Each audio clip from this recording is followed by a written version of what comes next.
Hello दोस्तों, आधार study में एक बार फिर आप सबका हार्दिक स्वागत है। दोस्तों, आज के इस वीडियो में अपन अध्ययन करेंगे बैंकों के प्रकार के बारे में।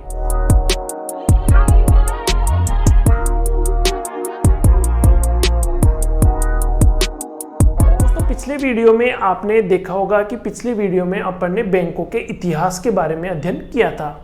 बैंकों के इतिहास के बारे में अपन ने देखा था कि सबसे पहले भारत में जिस बैंक की स्थापना होती है वो था बैंक ऑफ हिंदुस्तान, और उसकी स्थापना कलकत्ता में हुई थी। 1770 में स्थापना हुई थी और वो बैंक कुछ समय बाद बंद भी हो गया था। इसके बाद अपन ने देखा था कि 3 प्रेसिडेंशियल बैंकों की स्थापना हुई और उन 3 प्रेसिडेंशियल बैंकों को आगे चलकर SBI बैंक में कन्वर्ट कर दिया गया। इसके अलावा अपन ने देखा था कि किस तरह जो RBI का एक्ट 1934 है, RBI एक्ट 1934, वो कैसे बना, हिल्टन यंग आयोग की सिफारिश के आधार पर RBI की स्थापना कैसे हुई और कब इसका राष्ट्रीयकरण किया गया। ये सब जो भारत में बैंकों का इतिहास रहा है उसके बारे में अपन ने पिछली वीडियो में अध्ययन कर लिया था। अब आपके सिलेबस में एक पॉइंट दिया हुआ है बैंकों के प्रकार, सीधा सीधा दिया हुआ है बैंकों के प्रकार। तो बैंकों के प्रकार आज अपन इस वीडियो में अध्ययन करेंगे कि भारत में बैंकों को कितने प्रकार है, कौन कौन से बैंक भारत में स्थापित है, इनके बारे में आज इस वीडियो में अध्ययन करेंगे। तो दोस्तों, बैंकों के प्रकार की अगर अपन बात करें तो मुख्यतः 2 भागों में बांटा जा सकता है। बैंकों को 2 भागों में बांटा जा सकता है। एक तो है अनुसूचित बैंक और दूसरा है गैर अनुसूचित बैंक। अनुसूचित बैंक और गैर अनुसूचित बैंक, इन मुख्यतः 2 भागों में बैंकों को बांटा जा सकता है। अब देखते हैं अनुसूचित बैंक कौन से हैं और गैर अनुसूचित बैंक कौन से हैं। तो दोस्तों, मैंने आपको पिछले वीडियो में बताया था कि बैंकों के ऊपर नियंत्रण स्थापित करने के लिए RBI एक्ट 1934 बना था। तो उसी के आधार पर 2 भागों में इनको डिवाइड किया गया है। अनुसूचित बैंक कौन से हैं? जो RBI एक्ट 1934, इसकी जो दूसरी अनुसूची है, दूसरी अनुसूची में धारा 42(6) जिन बैंकों का उल्लेख RBI एक्ट 1934 की दूसरी अनुसूची धारा 42(6) में जिन बैंकों का उल्लेख किया गया है, वो सभी बैंक अनुसूचित बैंक कहलाते हैं। और जिन बैंकों का उल्लेख RBI एक्ट 1934 की दूसरी अनुसूची में नहीं किया गया है वो गैर अनुसूचित बैंक कहलाते हैं। तो मुख्यतः इन 2 भागों में अपन बैंकों को डिवाइड कर सकते हैं। अनुसूचित बैंक RBI एक्ट 1934 की दूसरी अनुसूची धारा 42(6) में जिन बैंकों का उल्लेख है वो सभी अनुसूचित बैंक कहलाते हैं। और गैर अनुसूचित, जिनका ऐसा कोई उल्लेख नहीं है, वो गैर अनुसूचित बैंक कहलाते हैं। अब देखते हैं अनुसूचित बैंकों में कौन कौन से बैंक शामिल है। तो सबसे पहले तो जो राष्ट्रीय बैंक है, जितने भी राष्ट्रीय बैंक है, गवर्नमेंट बैंक है, वो सब अनुसूचित बैंक में शामिल किए जाते हैं। इसके अलावा जो भी निजी बैंक है उनको भी इसमें शामिल किया जाता है। SBI बैंक को भी शामिल किया जाता है। और जो क्षेत्रीय ग्रामीण बैंक है, क्षेत्रीय ग्रामीण बैंक, इनको भी इसी में शामिल किया जाता है, अनुसूचित बैंक में। इसके अलावा जो विदेशी बैंक है, जो भारत में स्थापित है और जो दूसरे देश के हैं विदेशी बैंक हैं, उनको भी इसी में शामिल किया जाता है। तो ये अनुसूचित बैंकों में राष्ट्रीय बैंक, निजी बैंक, SBI, क्षेत्रीय ग्रामीण बैंक और विदेशी बैंकों को शामिल किया जाता है। अनुसूचित बैंकों की, गैर अनुसूचित बैंकों की बात करें तो इसमें जितने भी सहकारी बैंक हैं, इसके अलावा जो भी भूमि विकास बैंक है, सहकारी बैंक और भूमि विकास बैंक, इनको गैर अनुसूचित बैंकों की श्रेणी में शामिल किया जाता है। अब ऐसा नहीं है कि ये RBI एक्ट इनके ऊपर लागू हो रहा है, इसके ऊपर लागू, इन बैंकों के ऊपर लागू नहीं हो रहा तो इन पर RBI का नियंत्रण नहीं होता है, ऐसा नहीं है। RBI का अप्रत्यक्ष रूप से इनके ऊपर भी नियंत्रण रहता है। लेकिन चूंकि RBI एक्ट 1934 में इसके प्रावधान इन बैंकों पर लागू होते हैं, इस वजह से इनको अनुसूचित बैंक कहा जाता है। अब अपन बात करते हैं कि भारत में कौन कौन से बैंक है, कितने तरह के बैंक स्थापित है, क्या क्या उनका नाम है और कब कब उनकी स्थापना हुई थी और कैसे उनकी स्थापना हुई, इन सब के बारे में अपन चर्चा करेंगे। तो दोस्तों अब बात करते हैं भारत में कौन कौन से बैंक स्थापित है। चूंकि अपन ने देख लिया भारत में दो प्रकार के बैंक है, अनुसूचित और गैर अनुसूचित। अब अपन बात करते हैं कि भारत में कितने बैंक हैं और क्या उनके नाम है, किस डेट को उनकी स्थापना हुई थी और उनके क्या कार्य हैं, कैसे उनका गठन हुआ है, इन सब के बारे में चर्चा करेंगे। चूंकि आपके सिलेबस में दिया हुआ है बैंकों के प्रकार, तो कौन कौन सा बैंक भारत में है और कैसे स्थापना हुई, इसके बारे में भी आपसे क्वेश्चन पूछा जा सकता है। तो दोस्तों अगर अपन मोटे तौर पर बात करें तो सबसे बड़ा जो बैंक है वो है भारतीय रिजर्व बैंक, जिसका कार्य है बैंकों के ऊपर नियंत्रण स्थापित करना, रेगुलेट करना और बैंकों को ऋण उपलब्ध कराना। आरबीआई को बैंकों का बैंक कहा जाता है, जो इन सब बैंकों का बैंक है आरबीआई को माना जाता है। तो अपन एक एक हर बैंक की चर्चा करेंगे। आरबीआई, जिसकी स्थापना 1 अप्रैल 1935 को होती है, आप सबको पता है। इसके अलावा नाबार्ड बैंक है, NABARD bank national bank of agriculture and rural development. NABARD bank की स्थापना 12 जुलाई 1982 को होती है। इसके अलावा जितने भी सहकारी बैंक हैं उनकी भी चर्चा करेंगे, भूमि विकास बैंकों की भी चर्चा करेंगे। आईडीबीआई बैंक है, industrial development bank of India, IDBI bank 1964 में उसकी स्थापना होती है। इसके अलावा सिडबी है, SIDBI, small industries development bank of India, 2 अप्रैल 1990 को सिडबी की स्थापना होती है। इसके अलावा एक्जिम बैंक है, भारतीय महिला बैंक है, जिनमें सिर्फ और सिर्फ महिला कार्य करती है, भारतीय महिला बैंक, जिनकी स्थापना 2013 में हुई थी। इसके अलावा इस्लामिक बैंक है, न्यू डेवलपमेंट है, नया विकास बैंक, इन सभी बैंकों की अपन चर्चा करेंगे। तो सबसे पहले स्टार्ट करते हैं अपन आरबीआई से।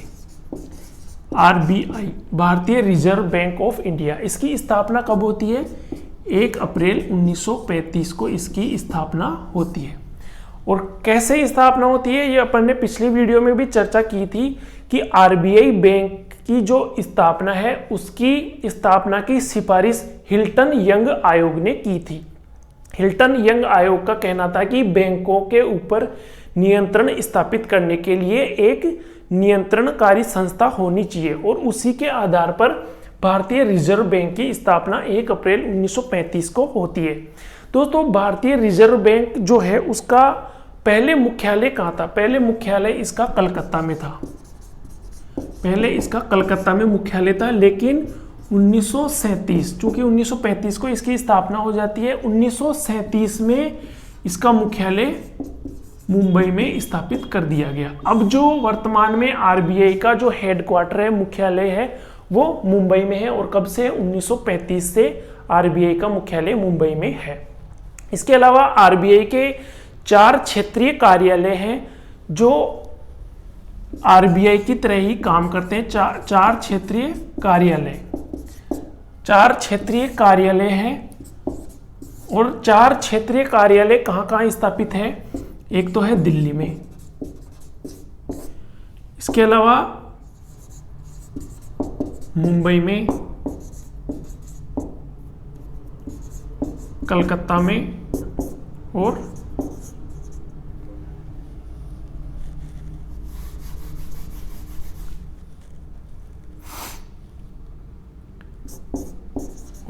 चेन्नई में। तो ये 4 रिजर्व बैंक के क्षेत्रीय कार्यालय है। ये 4 क्षेत्रीय कार्यालय दिल्ली, मुंबई, कलकत्ता, चेन्नई, चारों के आपको नाम ध्यान में रखने हैं। ऑप्शन में आपको इन कोई भी 3 कार्यालय देगा और कोई दूसरी सिटी देकर आपको पूछा जा सकता है कि किस जगह पर क्षेत्रीय कार्यालय रिजर्व बैंक का नहीं है। तो दिल्ली, मुंबई, कलकत्ता, चेन्नई, ये 4 शहरों के नाम आपको ध्यान में रखने हैं। इसके अलावा बात करें उप क्षेत्र कार्यालय, उप क्षेत्र कार्यालय, तो 19 जगह, पूरे भारत में 19 जगह उप क्षेत्र कार्यालय स्थापित है। इसमें 19 जगह का नाम ध्यान रखने की जरूरत नहीं, बस इतना पता होना चाहिए कि 19 जगह उप क्षेत्रीय कार्यालय स्थापित है। अब अगर अपन बात करें कि रिजर्व बैंक का राष्ट्रीयकरण कब हुआ था, तो अपन ने पिछले वीडियो में भी चर्चा की थी। 1 जनवरी 1949 को इसका राष्ट्रीयकरण किया गया था। अगर राष्ट्रीयकरण की बात करें तो 1 जनवरी 1949 को रिजर्व बैंक का राष्ट्रीयकरण किया गया था। रिजर्व बैंक की जो बॉडी है उसमें, जो गवर्निंग बॉडी है उसमें 21 सदस्य, कुल 21 सदस्य हैं गवर्नर सहित। कुल 21 सदस्य बैंक, आरबीआई बैंक की गवर्निंग बॉडी में कुल 21 सदस्य हैं और ये 21 सदस्य गवर्नर सहित है। जैसे अपन बात करें, एक तो इनका गवर्नर, कौन कौन से 21 व्यक्ति है, एक तो है गवर्नर, इसके अलावा जो 4 क्षेत्रीय कार्यालय है, 4 इनके डिप्टी गवर्नर, इसके अलावा 4 क्षेत्रीय कार्यालयों के जो निर्देशक हैं, 4 क्षेत्रीय कार्यालयों के जो निर्देशक है 4 वो हो गए। 2 व्यक्ति वित्त मंत्रालय, 2 व्यक्ति वित्त मंत्रालय से हैं और 10 अन्य व्यक्ति हैं। तो ये कुल 21 व्यक्ति गवर्नर सहित आरबीआई की गवर्निंग बॉडी में 21 व्यक्ति है। अगर अपन बात करें कि आरबीआई का सबसे पहला गवर्नर कौन था, तो सर ऑसबोर्न उनका नाम है, प्रथम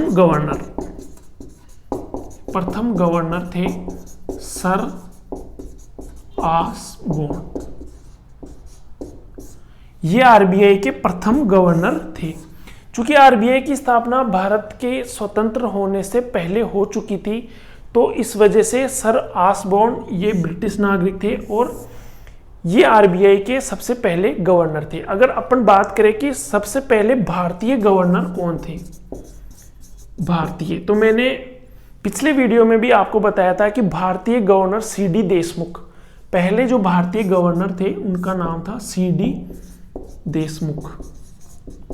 सीडी देशमुख पहले भारतीय गवर्नर थे। और अगर देखा जाए कि कौन से नंबर के थे, तो तीसरे गवर्नर, भारतीय तीसरे गवर्नर थे। मतलब भारतीय तो पहले थे, लेकिन गवर्नर अगर देखा जाए कि कौन से क्रम के थे, तो तीसरे क्रम के भारतीय गवर्नर थे ये। इनका नाम है सीडी देशमुख। इसके अलावा जो प्रथम जब राष्ट्रीयकरण हुआ था, तब पिछले वीडियो में भी चर्चा की थी, एल के झा। एल के झा जब प्रथम राष्ट्रीयकरण हुआ था तब गवर्नर थे एल के झा, 8वें गवर्नर थे वो। और जब द्वितीय राष्ट्रीयकरण हुआ था उस समय भारत के जो गवर्नर थे आईजी पटेल उनका नाम था। और वर्तमान में आप सबको पता ही होगा, शक्तिकांत दास भारतीय रिजर्व बैंक के गवर्नर है, जो कि 25वें गवर्नर है। ये आपको ध्यान में रखना है, 25वें जो गवर्नर है वर्तमान में शक्तिकांत दास इनका नाम है। तो दोस्तों, बैंकों के प्रकार अपन अध्ययन कर रहे थे। इससे ज़्यादा डीप मुझे लगता नहीं कि इससे ज़्यादा डीप भी कुछ पूछा जा सकता है एग्जाम में।